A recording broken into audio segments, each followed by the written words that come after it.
What am I doing? How am I to the people in my life and the people around me? And then backtrack to, okay, so now what do I do on a Tuesday at 11 a.m. Right. that is building towards that?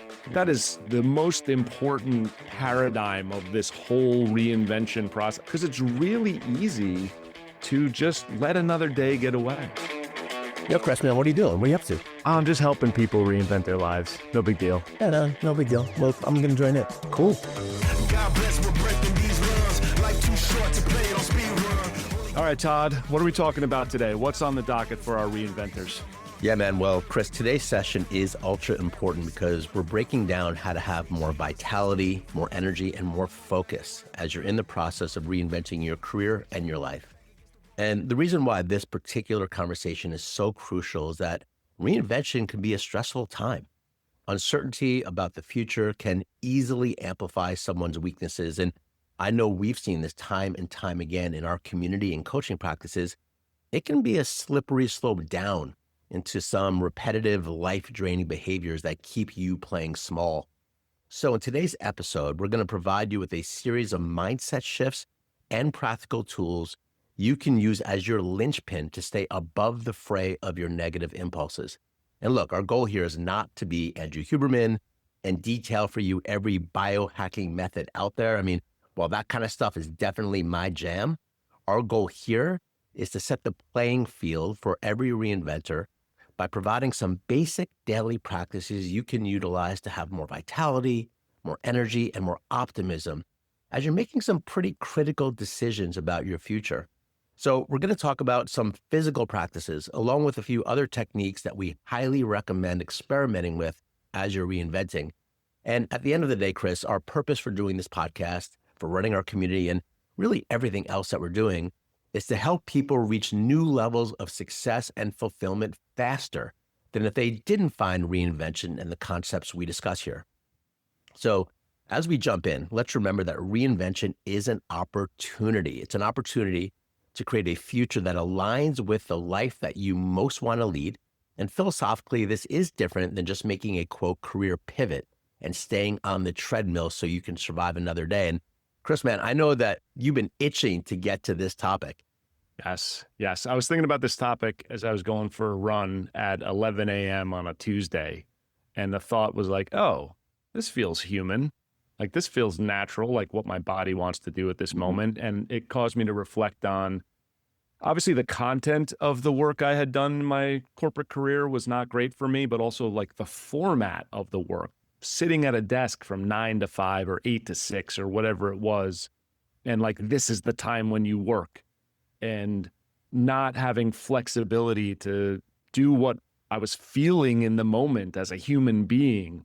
You know, that was a big part of what I didn't like about that. And so for reinventors, especially as we're coming maybe from a corporate or a 9 to 5 and we're doing something entrepreneurial or maybe a little bit more flexible, like there can be a great opportunity here to really lean into your human rhythms, and that includes your physicality, and yeah, maybe just changing your routine up a little bit and being like, hey, I don't have to work out at 5 a.m. because that's the only chance I get to during the day. Maybe there's a better time for me. There's this unnatural element that arose in, I guess, post-industrial society, the 9 to 5. You know this, Todd, I'm reading this book, Bullshit Jobs by David Graeber. Love that name. Great title, like really nails it, goes right to the point. But it talks about the fact that in a lot of these jobs, it's just like chair filling, right? Where whether work needs to be done or not, you're expected to be in this place, acting and seeming busy, you know, like Costanza running around the office, holding papers, pretending to seem busy, even though he wasn't actually doing a job. The Penske Files, right? Yep. That's right. The Penske Files, you nailed it. That's our first Exactly. Seinfeld drop on the show. I love it. Like I'm a big That's Seinfeld great. guy, so I love it. Yeah. It's amazing if it took us that long to get to I know. Seinfeld, because I think that's pretty in our culture collectively. But, you know, yeah, if you think of like ancient cultures, right? Maybe this is my Huberman moment for a second, but if you look at ancient cultures and our best view into them is modern cultures that haven't been touched by like technology or modernity, it's not like the hunt happens between 9 and 5, Monday through Friday, right? The hunt happens when the hunt happens, and it's this intense burst of effort chasing down the animal or whatever it is to kill them, and then eat it, and then you can like rest for 3 days, right? I mean, this is an exaggeration, but this is really what happens, right? So there's nothing natural about this time-boxed work that we do. And I think it's a great opportunity. We see this in our community for a lot of reinventors to rethink not just your balance of work and life, but your integration of your work into your life. And a big part of that is the integration of your physicality. You know, we've talked about this a little bit, Todd. I use like running or exercising as a tool to help me work more effectively in a sense. You know, I'm banging my head against the wall metaphorically, and then I'm like, all right, well, I'm stuck on this thing. Let me go run for half an hour, break that wall, and come back and be more effective. I think some people who maybe work remotely have the opportunity to do things like that, but for the first 20 years of my career, like that was not an option. Yeah. You just dropped a lot right there. I mean, you're talking about Seinfeld, you're talking about modernity, the Industrial Revolution. I mean, everything, right? You threw it all in there, which is really great. But this is such a juicy topic because the way that I hold this, Chris, especially when it comes to physical health and physical exercise, like I mentioned the word vitality a bunch of times. And I love how you're talking about the actual rhythms that we go through and that this is an opportunity to maybe look at those rhythms and change things around. But one of my strongest recommendations for people that are in the process of reinvention is to take your physical health on. Before we get into the actual when to do that best, because I think that is a part of it, but this is a moment in time to get in great shape. This is a moment in time to be like, all right, I'm in a moment, it's stressful. I can see the pathway by which I go down some of these negative habits and I start watching TV for 4 hours a night, and maybe I'm drinking a little bit too much and doing some things to numb myself because I don't want to deal with some of this pain and insecurity.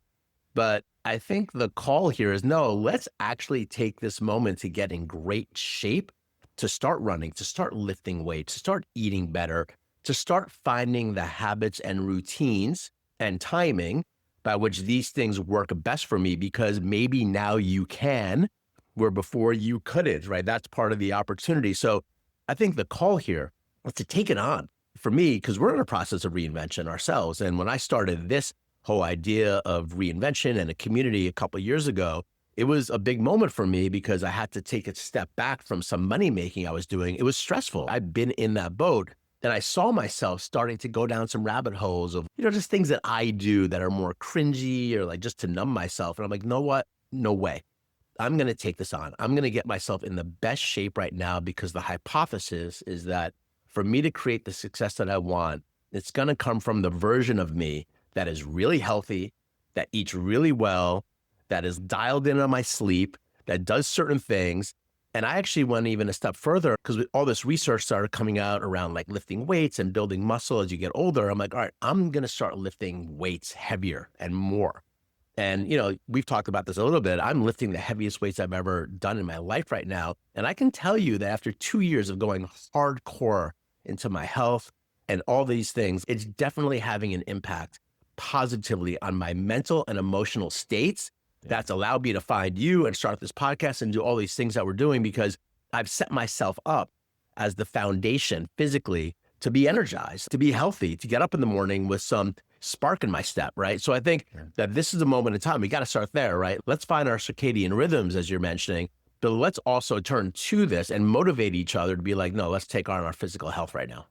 Yeah, and I think that's right. I mean, the integration element of looking at the identity, who's the type of person who has the success that you want, right? And we talk about this one-on-one all the time, Todd, but it's not just like you solve this career thing and that is something that exists in a vacuum. You're a human animal and there's an ecosystem of your life. And so if you want this great success and you want to have really a work life that contributes to joy and abundance in your life, well, then all the things around that have to work in concert with it. Right. So I think that's a great point you brought up, Todd. It's a holistic concept. And again, for me, really thinking back to being in a corporate career that wasn't working for me, I was so disconnected from my body. Like even when I was working out consistently and I'd be running or I'd be lifting or whatever, it was in a tiny window of the day that was almost the only time of day that there was physicality. And then I would go into the desk and be in this box all day. I know that that's not what you do and that's not what I do, right? It's that integration of it into the day. But yeah, I think this is a really great opportunity for people to not only rethink the work they're doing, but rethink work in general and how it fits into their life. I love when you start talking about getting in your body, because I think part of the disease in our culture is just people in their heads, just so much in our head, right? You know that I've done a lot of personal growth work in my life, a lot of retreats, a lot of meditation retreats, deep dive stuff. It's kind of been the world that I come from, and I love it. I love doing that stuff. And it reminds me of years ago, I did this thing called the Hoffman process, which is the 7-day, like really deep dive retreat. You go to this place in Northern California. I think there's also a Hoffman somewhere on the East Coast. And you turn off your phone and you go through this process that's been around since the 1960s. And a lot of really well-known people have done Hoffman. It's like a thing. But one of the parts about it that I've loved, that I really took to heart in that process, was this notion that there are 4 different aspects of self, okay? And that's how they teach this process, that there's 4 versions of you. And the way they define it is there's a mental version of you, that cognitive analytical part. There's the emotional part of you, the feeling part. There's the physical part, the actual physicality of your body, being in a body. And then there's this spiritual part, which is the more contemplative, mindful, meditative, which we all have access to these 4 parts.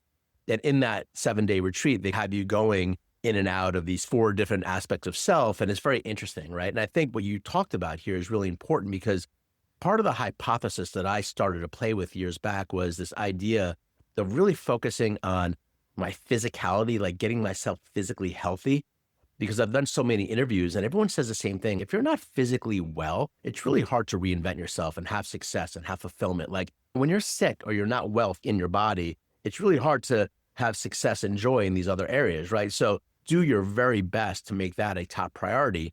And on the other side, okay, this more spiritual, woo-woo, mindful stuff, just spending some time every day letting go of the mental and emotional stuff and just being in your body, just breathing, even for 15 minutes a day, Chris, just like letting go of it all and starting to train yourself to play with these different aspects of self. And what I started to do, where I found so much success, is look at the physical part and the mindful part as like bookends.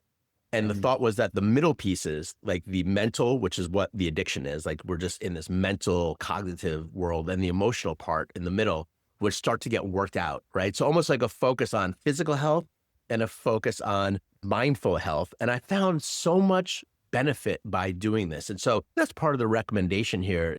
Not only look at your physical health, but start to get in your body. Use mindful practices, use meditation as a tool to be in your body, so that way you get out of your head. And what most people don't realize, the big obstacle that I think comes up is, well, I don't have time for that. I need to make decisions now in my career. I need to, get this figured out because my family's counting on me. Like, I get that. I'm not being not empathetic to that.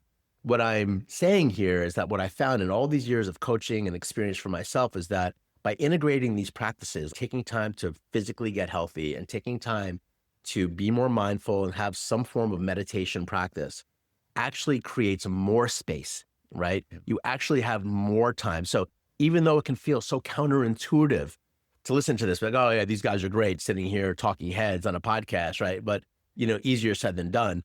But the truth is that when you start integrating some of these different ways of being in the world, and you start getting in your body and you start meditating, you start really taking on your physical health, you find that the mental and emotional stuff gets worked out faster. I've just found this over time. And that's where you get the creativity, and that's where you get the ideas, and that's where you get the motivation to make your reinvention happen. I know that you've really experienced that over the years as well. Yep. Absolutely. I mean, I love you brought up such an important point, which is this idea of like, I don't have time for that. First of all, we can just look at this on its face and say, hey, if we're talking about half an hour of exercise and 15 minutes of meditation to start, You have time. you have time, right? I mean, listen, let me inhabit my personal David Graeber and go right at bullshit jobs and say, hey, people are sitting at their desk from 9 to 5. There is nobody out there working 8 hours straight. It's not happening. The people who are working 12 or 13 or 14 hours, the proportion's even lower. You're not actually working productively and efficiently that whole time. Go check the science on this. It ain't happening. So For me, when I have that old paradigm pop up of I should be at my desk now doing this work, I have to remind myself sometimes that actually, if I go for that run or even just take that break and zone out and just, meditation doesn't have to be this crazy thing. It can be eating your lunch without staring at your phone during it and focusing on the eating and the process and just being present for 20 minutes or whatever it is. Guess what?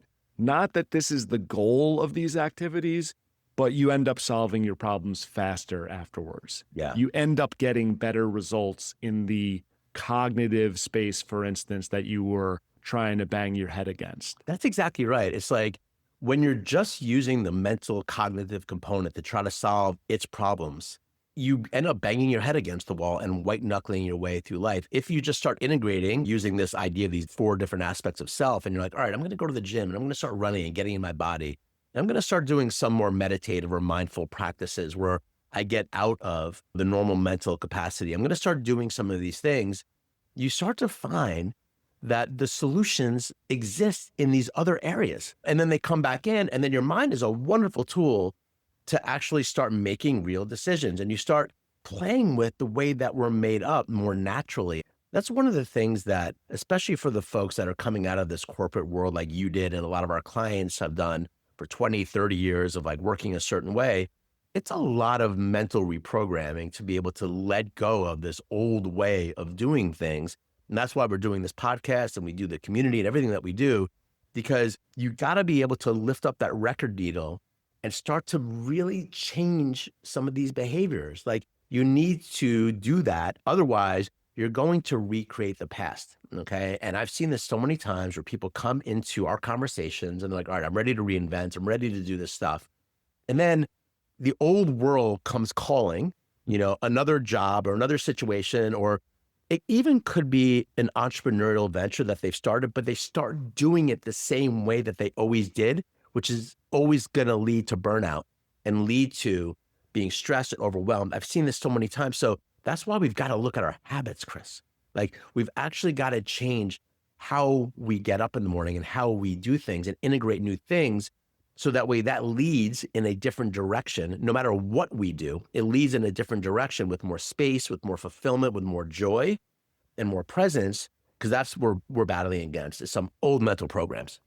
Absolutely. We talk about career reinvention, but this is a life concept, right? And for some people, maybe even ultimately the content of the work might not even be changing that much, but the format and the way you think about it and the way it fits into your life, that is really the essence of reinvention that we're exploring is how can we make this integrative so that it is you? Who you are is the through thread through all of this around the work you do, around the life you live, and as much as possible in any given moment that you're in flow with like what you want to be doing physically in space and mentally and emotionally and spiritually. It's all integrated. Like that's the goal, right? Obviously it doesn't happen 100% of the time, but there's just so much more opportunity for that to happen when we go through the process of consciously reinventing the work we're going to do with clarity about who we are and in the context of serving and enhancing that. As opposed to, most people or many people at least, and certainly many of our clients, just kind of stumbled and bumbled and ended up in something for work and then tried to build their life in the margins around that. Right. Squeeze in the pickups and the drop-offs and the lifting and the walking and all those things are just like squeezed into that. This is really a call to say, hey, rip out that middle piece for a second and let's build the life we want and then find what plugs into that well from a work perspective. Yeah, it's so huge. And it's like, that's why we didn't name our thing like Career Pivot or Pivot Nation or something. I don't know, because it's not about pivoting. Right? Pivoting connotes, let me just stay in that mental and let me get another job or let me find another way to make money, but I'm not actually dealing with anything to do with myself or my lifestyle or what I really would want to create if I had just a moment to dream again. Right? I think reinvention connotes personal work. I think it connotes dreaming again, because why the F not? Right? I get on the phone with people and they look at me like, oh my God, no one has said this to me in a long time. take a moment right now. Like our favorite word is get clarity, right? Which is let's start looking at what could happen in our life if we take a moment in time to just think idealistically. It's an exercise to do. It will free you. And then you start to see, man, that version of me, like 2 years ago, I was talking about myself and I started this process of lifting a lot of weights. I really got a clear vision of me as I am in my 50s now and like what I look like moving forward when I'm 55, 60, 65, 70. I was really getting a clear vision of that. And that version of me doesn't watch 4 hours of TV every night. Like that version of me is in really great shape and spends a lot of time on my physical health and helps others do that as well. And like just interacts with my family and my friends and my clients and everyone like in a certain way. And I started to see that. I'm like, I need to start doing the habits that get that future aligned now. That clarity piece always comes into play for us because when you don't have that vision, you're just pivoting. You're just like making pivots. And then guess what? You're banging your head against the wall. I'm like, oh, what's going on? As opposed to just stopping and breathing and looking at it from a more holistic perspective. And I think we do want to get into some more tactical techniques in a moment. I want to give you a moment to respond to this because I see you nodding and all that. But this is an opportunity, right, to reinvent and not just pivot, right? And I think we want to start with clarity. We want to start with some physical, getting ourselves healthy, getting ourselves maybe a little bit more mindful, whatever that may mean to us as a person, and start the process that way. Yeah. I mean, you just really nailed the topic too, that I think is super important, which is in reinvention. And listen, some people come to reinvention because they got laid off and maybe it was a real negative thing that they didn't want to have happen. A lot of people come to it because they want to make a positive change. And there's a lot of different ways people come into this world. But what's in common for most of these people is that there's a bit of a break in the stream. There's a pattern interrupt that's going on, right? You were in one mode and you're seeking what the next mode is, but you're a bit in a middle zone there. And it is such a great opportunity. This is what you just got at, Todd. It's such a great opportunity to take a step out of the stream and not just be reacting and responding to everything and approach with some intentionality, creating a clear vision. I love what you just said, man. The idea of like, hey, when I'm 5 years older, what do I look like? Mm-hmm. What am I doing? How am I to the people in my life and the people around me? And then backtrack to, okay, so now what do I do on a Tuesday at 11 a.m. Right. that is building towards that? That is the most important paradigm of this whole reinvention process. I mean, just from a life perspective, that's so important because it's really easy to just let another day get away, let another couple hours get away, right? And listen, I have my own personal experience that I always tap into where I blame a lot of that on the structure that put us in these corporate 9-to-5s because a lot of people, and this is one of those things that over time it became more and more sad to me, was the people who are just like waiting for 5 o'clock. Like, oh, I can't wait for it to be 5 o'clock so we can go home or whatever it was, you know, and catching myself doing that and realizing, and this was me looking 5 years into the future, my life is passing me by. I don't want to be in a situation where I am willing time to pass. I want to live a life where I am clinging to every second because I love what I'm doing and I love who I'm with and I love what I'm creating. Yeah. So to me, that look out into the future and projection into what we're doing today is so important. And I think that lends us to some of the tactical things we can talk about because the challenge sometimes for reinvention is you're coming out of a very structured world and maybe that wasn't a good structure and routine for you, but now you've got to create your own structure. So how do we do that, right? Well, I love what you said before as well around just having more efficiency, you know, and more productivity, because most people are just really not that productive. I've seen this like for myself, like almost humbling looking back and when I thought I was doing well. And now that I've integrated some of these practices and really habituated them, how much more I can get done in less time actually just frees you up to have your foot in so many different projects and ideas and relationships. You know, when you look out into people that are really successful and fulfilled, that are doing a lot of different things in the world, if that's what you want, it's because they have a foundational kind of system that allows them to have that space. And we've talked about some of this here, right? Just having physical health in play for you, right? Having some form of mindful practice that allows you to get into your body. But one of the most basic things that I've been recommending for years, and this has helped a lot of people, Chris, we're getting a little tactical here right now, is by having a scaffold for your day. Okay. And I actually love that word. And I was taught this about 20 years ago, and I've continued to use this to this day. And what I mean is that there are 2 times of day that are really important when you're talking about infusing vitality and energy and intention. Okay. And those 2 times are right when you wake up in the morning and before you go to bed at night. And most people go through those moments in time completely unconsciously. Okay. It's like you wake up, you get your phone, you look at your phone. Like we all know that this is what our culture does. Okay. But what I'm saying here is let's look at those moments in time with a little bit more of intention right now. And the recommendation that I always give people is, look, when you get up in the morning, okay, and if you have an alarm, whatever it is, do not go to your phone first thing. Do not look at your phone. Do not look at your text. Like, this is not mind-blowing stuff. There's a lot of data and science around this, but we know it. Put that aside for a minute, get up. And the number one thing that I recommend people, just this alone, Chris, is game-changing, is put your feet on the ground and just have a moment of being in your body and a moment of feeling grateful that you have this life. Like, that's it. Whatever that is to you, okay? Like, just for a moment, breathe. Like, all right, I'm in this body. Like, I'm here. I got this house and this bed. I'm grateful. And you start off there. And then what I do is I go and I get some water, okay? And usually I get some warm water. There's a Ayurvedic technique, which is warm water is better for you in the morning. It's a little bit of a detail, but I drink some warm water or lukewarm water that doesn't really shock my system. Maybe sometimes I squeeze a little bit of lemon in it and I drink some water because our bodies are dehydrated after a long night of sleep, okay? And I drink some water and that feels good. And I'm like hydrating my body. And then I usually do 5 minutes of just some loose stretching. Just some stretching, maybe a little bit of movement, just getting in my body again. That's the key thing that you said before, getting in your body in the morning, okay? Before you get to your phone and you lose yourself in this mental world we're living in, get in your body, stretch a little bit. Then for most people, it's like, all right, let me go brush my teeth, do some things, that's fine. And then you get out your phone and you start your day.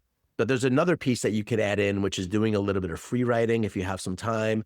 Just getting out your computer or pen and paper and just writing, like free writing, or even getting out a phone and recording yourself, just allowing yourself to get whatever information is in you out. We've talked a lot about that practice here on this podcast. Julia Cameron wrote this book called The Artist's Way, and then we do this practice called self-talk. And that's another thing that you could do in the morning is just like getting the information out, even just for 5 minutes. And so I know that could sound like a lot when you listen, but we're talking 5 to 10 minutes in the morning of when you wake up as the beginning of your scaffold. What are your thoughts on that? I'm like jumping out of my chair to comment on that. Okay, this is like one of my favorite topics. Okay, I'm going to cheat. I'm going to talk about the evening for 1 second because it serves the morning. One of the greatest things I started doing a couple years ago was there's a little drawer in my kitchen where the tinfoil is. And it's not because you have to make a tinfoil hat. That's where I put my iPhone at night at like 9 p.m. And I put it in that drawer. The next morning, I don't open that drawer until like a solid hour after I wake up. And I wake up in the morning, I bought this little alarm clock that has like one button on it because I just didn't even want to have my phone alarm in my room. Just that practice alone of not having everything else in the world scream in my face first thing in the morning.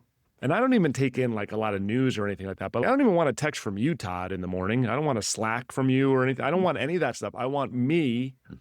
I want to be with myself. And as you said, ground myself in my body, in my moment. I actually can get more intentional about gratitude. That was a good reminder to just bring that in more intentionally. I mean, anyone who is not doing that, try that for like 2 days and just tell us how you feel. It's a huge difference.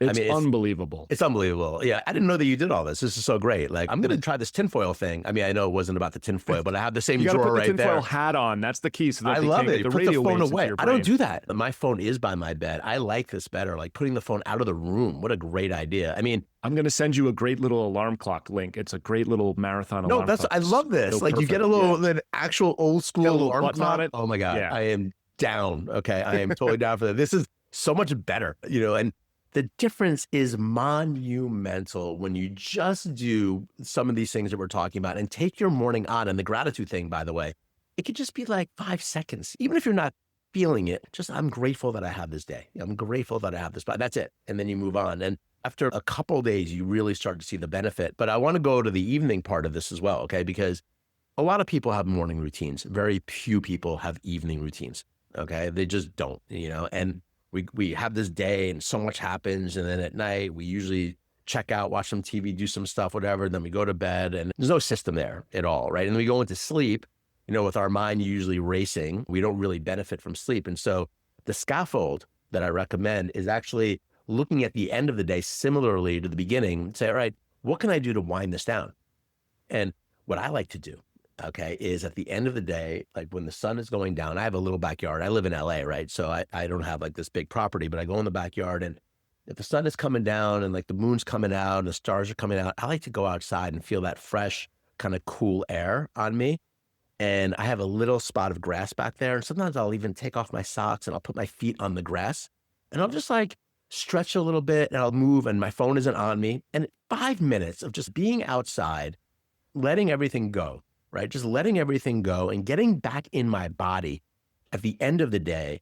And like that by itself, 5 minutes of doing this is so radically game changing, okay? Because now what you're doing is you're telling your body the day's over. You're now starting to align your circadian rhythm that, all right, well, I'm heading into sleep soon. I don't do this right before I go to bed, but sometimes I do. But you're like heading into that part and you're cueing your body, triggering the right hormones to release, where you're like, all right, I'm getting ready. It's nighttime now. I'm getting ready for bed.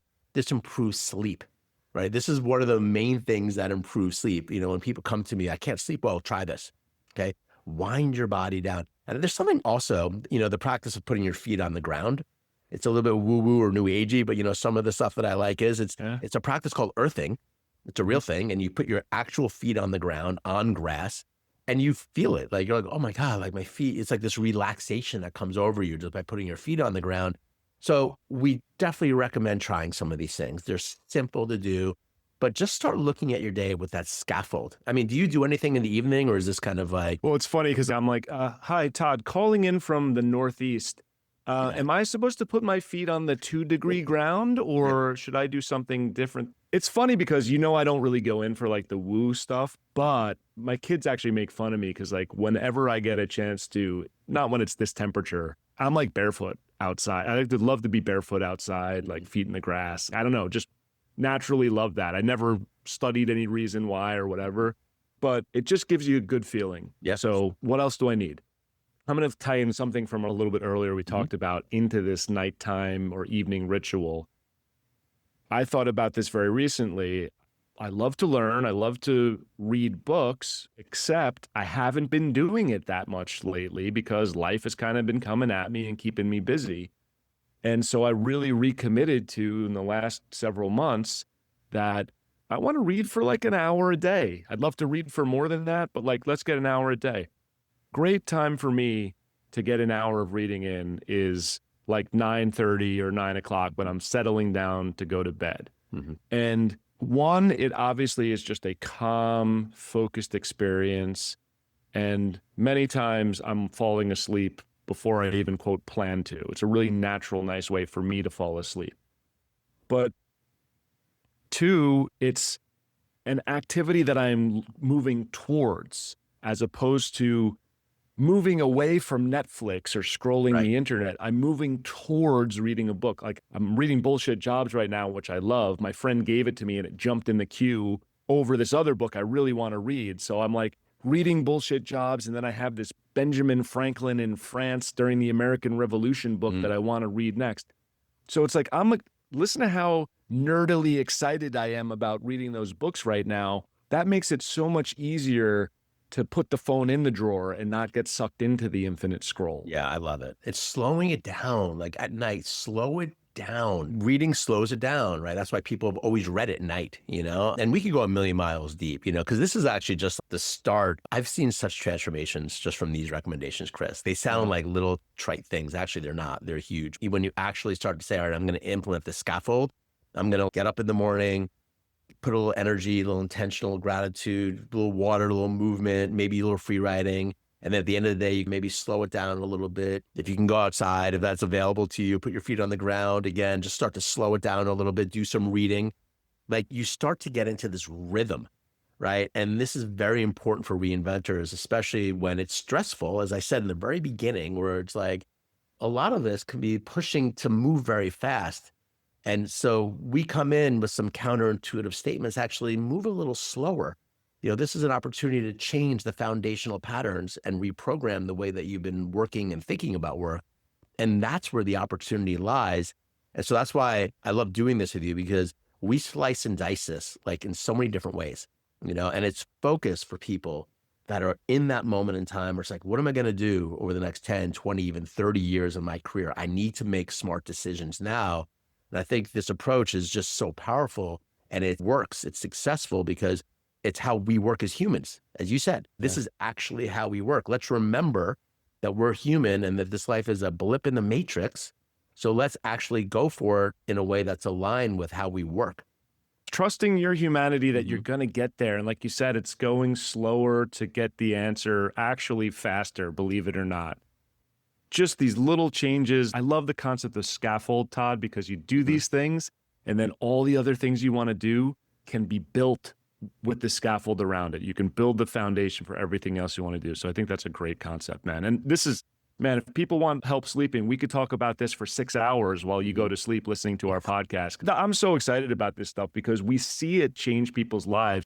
It's changed my life. It's changed your life too. Just these basics and some of the things they lead to. So yeah, take it on. And if you like what we're talking about, definitely subscribe to us. Look, man, we're right now in the middle of our first season and we just mapped out, we're doing a season 2. Like we're starting to get some pretty awesome interviews in the queue right now for people that we want to bring on this. And if you're interested in reinvention and what Chris and I are doing, like come to our website, reinvention.biz. We have this amazing workbook that you can work through, which is kind of some of the secret sauce that we have that we give to our one-on-one clients. And we also have this community that you hear us mentioning, and that's always available to you, that you could check out our community and come out to live calls with Chris and I. And what I love about this is that we're very clearly focused on helping people that are in mid-career reinvent themselves, right? And to make smart decisions. And, we are just better doing this together, and we're better doing it, slicing and dicing all the different variables that come into it. It's not just, I need to pivot and get a job. I need to look at this from a million different ways. And that's why I love doing this with you, because we can talk about this in a lot of different ways. And I think it's just the conversation that's so important. Good episode. Thanks, everybody. And we'll see you next time on Reinvention.